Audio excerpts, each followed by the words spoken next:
Hey, salut! Donc pendant le confinement et puis pendant les vacances aussi, j'ai décidé de tuer le temps en me replongeant dans des dessins animés nostalgiques.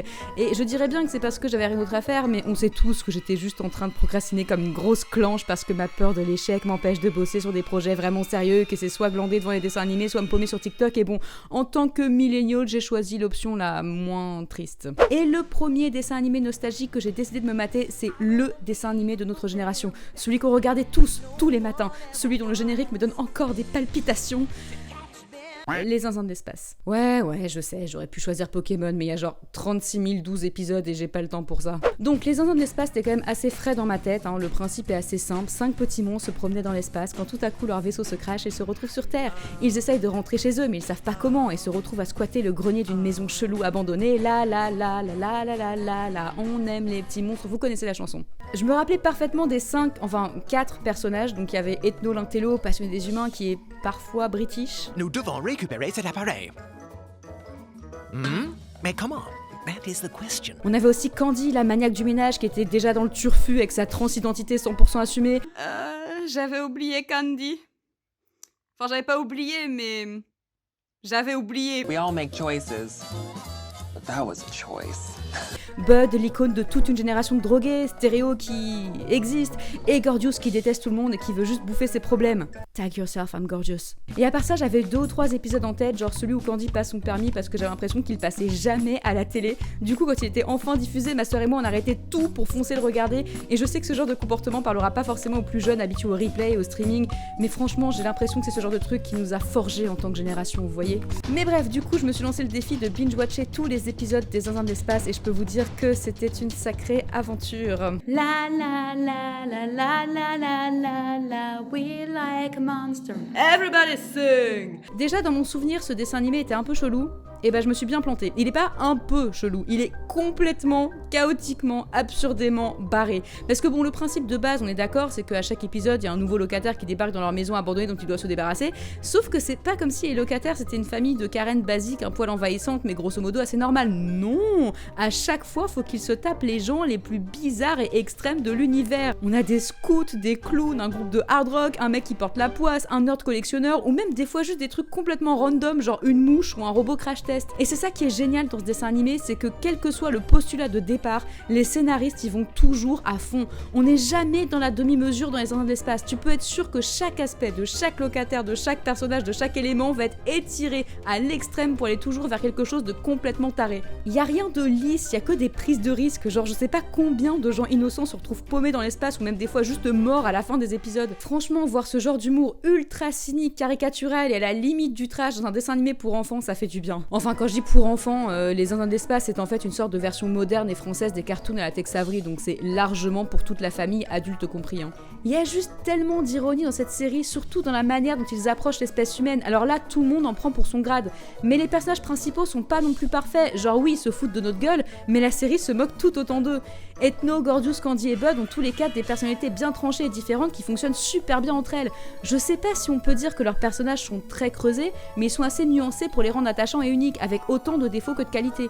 Je dirais d'ailleurs que c'est ça qui rend le cartoon aussi moderne, vu qu'à l'époque des Looney Tunes par exemple, même si l'humour était excellent, on peut pas dire que les personnages étaient très complexes. Et puis on avait toujours un personnage infaillible qui échouait jamais face à un personnage qui en prenait toujours plein la gueule quoi qu'il arrive. Tandis que dans les Zinzins de l'espace, chaque personnage a son moment de gloire, tout comme ses moments un peu moins glorieux. Mention spéciale à Candy quand il réussit à chasser les chauves-souris du grenier, j'adore quand les personnages comme Candy pètent un câble. Vas-y Candy. Vas-y, montre-leur.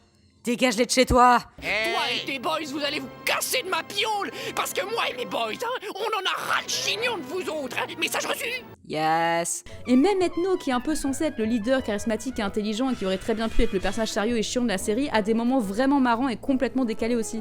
Le mec part quand même en mode Bollywood pendant tout un épisode. J'ai le gros vaisseau, venez de me faire un son. Je vous offre la voie lactée, produit de beauté. Je vous offre la lune, les anneaux de Saturne. Venez princesse, je vous emmène à la ciel des aliens. Ah, c'était quelque chose cet épisode. C'était quelque chose. Waouh. Bon, de toute façon, de manière générale, l'univers des Indiens de l'espace est juste tellement absurde. Il y a plein d'incohérences qui m'auraient fait lever un sourcil en temps normal, mais là, ça passe. Genre leur maison de banlieue basique qui peut servir de base de lancement à je sais pas combien de fusées au calme et qui peut aussi bien se transformer en palais indien qu'en terrain de basket en genre 20 minutes. Bon, il y a aussi le fait qu'on sait pas trop si les gens sont au courant que des gens habitent dans cette maison. Genre des fois, les Indiens de l'espace se cachent dans le grenier, d'autres fois ils se font passer pour une famille de terriens. C'est jamais clairement expliqué. Mais on s'en tape parce que dès le début, on comprend qu'il faut accepter le fait que l'univers est absurde. Je veux dire, regardez à quel point tout est ridicule là-dedans. Regardez ça. Qu'est-ce que c'est que ça?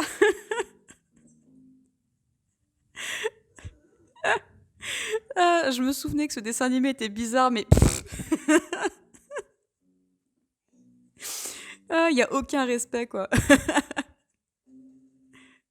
Qu'est-ce que c'est ça?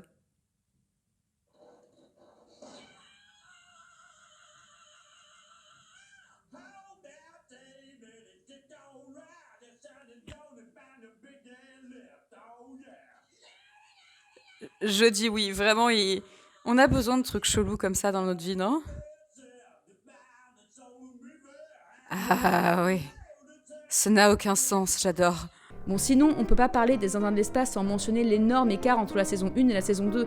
Faut dire qu'il y a genre 10 ans d'écart entre les deux saisons et ça se voit rien qu'au niveau de l'animation. La saison 2 est aussi beaucoup plus rythmée et plus cartoon que la saison 1 qui avait limite un côté plus poétique, je sais pas si vous voyez ce que je veux dire. Enfin, la saison 1 était beaucoup plus calme en tout cas, et d'ailleurs le montage et la synchronisation labiale étaient un peu bizarres parfois. C'est moi.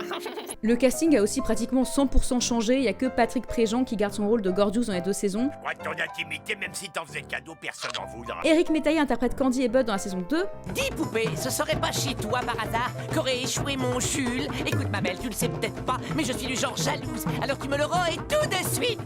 Un peu et même qu'on est jalouse, tous les trois. Et Ethno perd son accent britannique dans la saison 2, remplacé par Bernard Allan. Ça aurait été n'importe quel autre comédien de doublage, j'aurais ragé sur le fait que Ethno perd son côté british, mais sérieux, je peux pas rager contre Bernard Allan. Non mais écoutez-moi cette voix. Eh bien, pour commencer, dites-moi ce qui a amené une créature céleste comme vous à venir s'installer parmi nous autres mortels. Non mieux, écoutez Bernard Allan qui chante. J'ai un très gros vaisseau, voulez-vous faire un saut? Je vous offre la voie lactée en produit de beauté. Ceci bouleversant. Dans la saison 2, on perd malheureusement Stéréo, qui d'après une BD tirée de la série a réussi à regagner sa planète. Ok, donc en fait, Stéréo, je me souvenais plus trop à quoi il servait. Donc apparemment, c'est une sorte d'encyclopédie vivante, et les deux têtes se battent tout le temps. Mais ça ajoute pas grand chose au final aux épisodes, donc je peux comprendre qu'ils se soient débarrassés. Un truc aussi que j'aimais bien dans la saison 1, c'était que le budget devait être vraiment très cheap.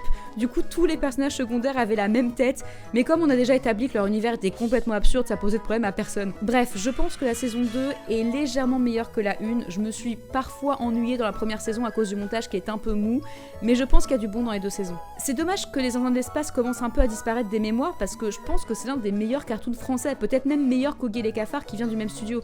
C'est un cartoon aussi débile qu'intelligent, incisif, cynique et drôle qui plaira autant aux adultes qu'aux enfants. Il y avait un projet de long métrage apparemment en 2013, mais selon Wikipédia, c'est en pause. J'aurais largement préféré ça à un film Oggy et les cafards, mais bon. Il y a aussi un jeu PC qui est en gros la version trash non censurée des Indiens de l'espace, qui me fait me demander si le dessin animé n'était pas censé être un truc pour adultes à la base.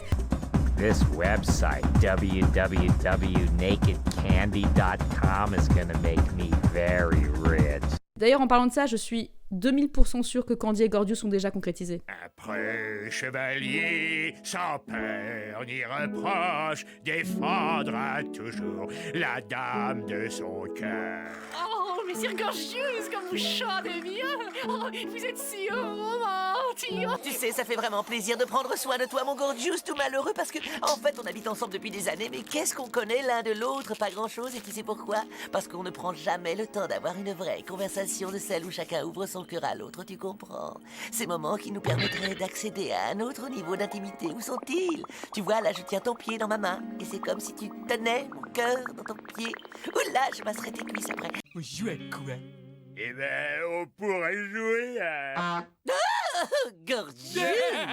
Ouais. Voilà, Les Indiens de l'espace, c'est une série dont j'avais de bons souvenirs et qui m'a pas déçu près de 15 ans plus tard, donc je la recommande. C'est une série de qualité qui n'est pas juste bonne parce que c'est nostalgique. Et pour conclure, histoire de s'amuser un peu, j'ai essayé d'imaginer quel genre de personnage je serais si j'étais dans Les Indiens de l'espace, et je pense que le locataire youtubeur insupportable qui filme chaque seconde de sa vie est assez proche de ce que ça donnerait.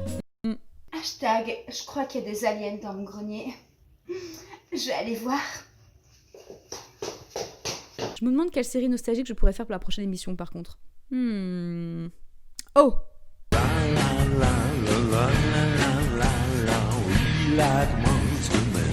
And then the little kids sing.